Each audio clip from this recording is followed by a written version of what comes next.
एक विदेशी को अपराधी समझ जब राजा ने फांसी का हुक्म सुनाया तो उसने अपशब्द कहते हुए राजा के विनाश की कामना की।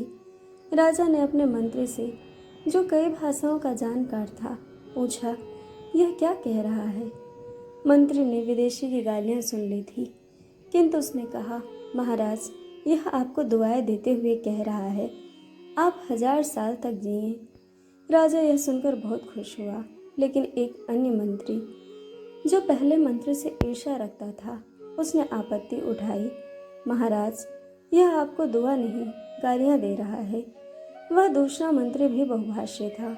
उसने पहले मंत्री की निंदा करते हुए कहा, ये मंत्री, जिन्हें आप अपना विश्वास पात्र समझते हैं, असत्य बोल रहे हैं।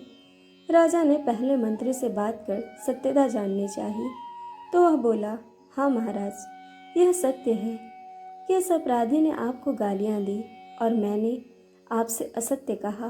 पहले मंत्री की बात सुनकर राजा ने कहा, तुमने इसे बचाने की भावना से अपने राजा से झूठ बोला।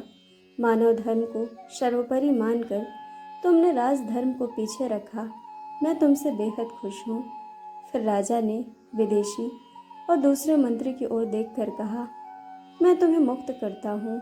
निर्दोष होने के कारण ही तुम्हें इतना क्रोध आया कि तुमने राजा को गालियाँ दी। और मंत्री महोदय, तुमने सच इसलिए कहा क्योंकि तुम पहले मंत्री से ईर्ष्या रखते हो। ऐसे लोग मेरे राज्य में रहने योग्य नहीं हैं। तुम इस राज्य से चले जाओ।